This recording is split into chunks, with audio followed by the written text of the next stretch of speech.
Our region's business is sponsored by PNC for the achiever in you.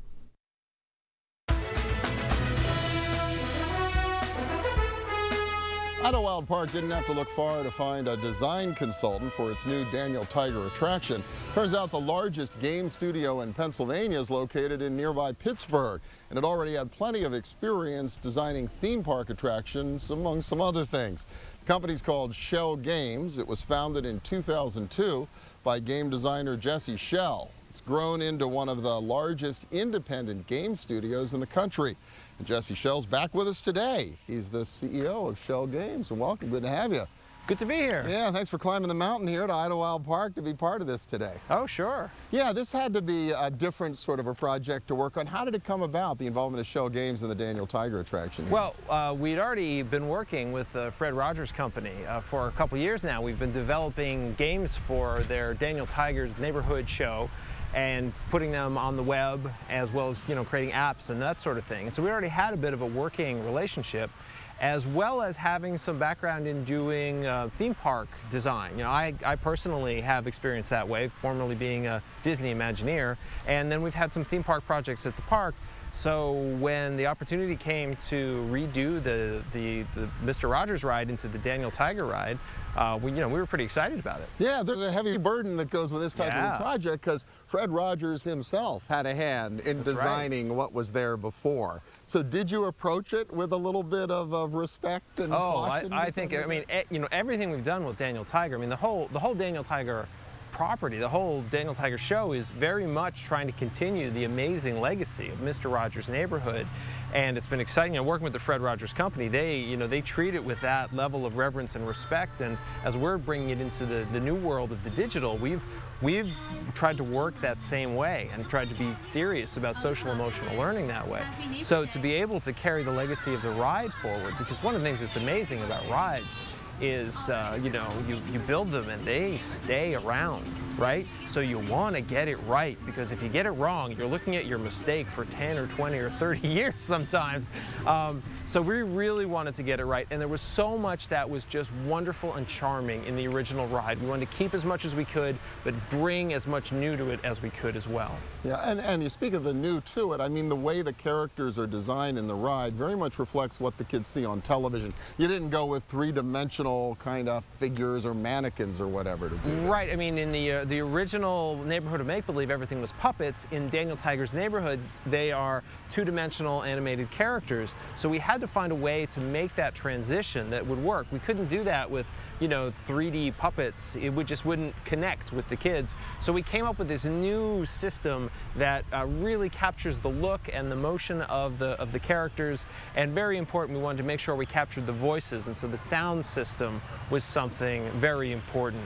And my favorite part of it is now Daniel travels with you on the trolley, talks to the kids, talks to the families, and sings along with everybody.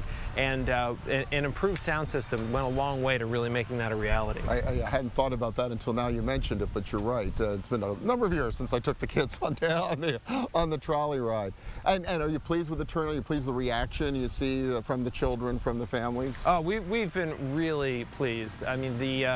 The kids seem so excited. The popularity of the Daniel Tiger show is just through the roof with kids, in the sort of 2 to 5 ages, and seeing their faces light up when they're on the ride and they see the characters and they can sing along with the characters and they can talk to the characters and the characters respond to them. I couldn't be more pleased. The success of the show and all the media platforms that support it really is a reflection of how much the media universe is changing and how media can be used to educate as well as entertain kids. Absolutely. For our company, about 2/3 of what we do now is in the educational space, because we look at these digital media and it's just such a tremendous opportunity to improve and empower education and educators that it's a huge part of what we do.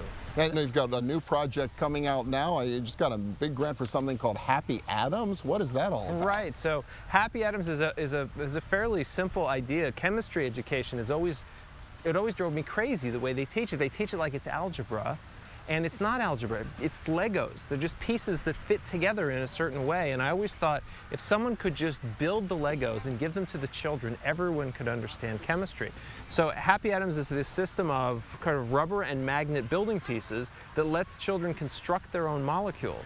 But once they built them, of course they don't know what they built. So you put the molecule on the table, you take out your app, you take a picture, it does a visual scan, and it tells you exactly what you've built.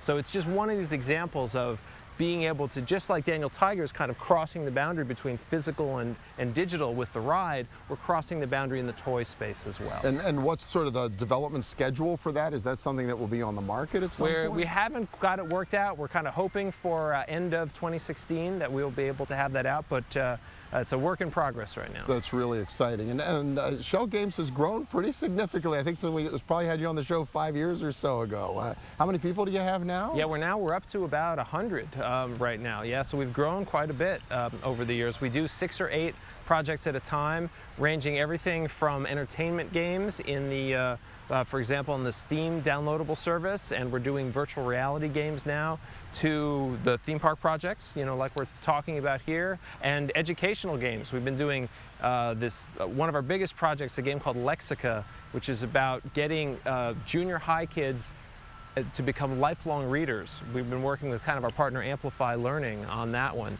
And so we're busy. It's a busy time. And Pittsburgh, a good place to be trying to build the kind of company you're building here? Oh, Pittsburgh is a great place because to build a great game studio, what you need are creative people of many different types. You need creative engineers, creative artists, musicians, writers. There's just so much talent in Pittsburgh between the universities and everything else. There's just so many great people here that it's wonderful. And not to mention, being able to be right next door to the Fred Rogers Company is amazing as well. Well, pretty more great to see it happening right here in our region. Jesse Schell, founder and CEO of Schell Games. Thank you so much. All right, thank you so much. Yeah. And when we return, sharing a playbook that's remaking learning right here in our region. Stay with us.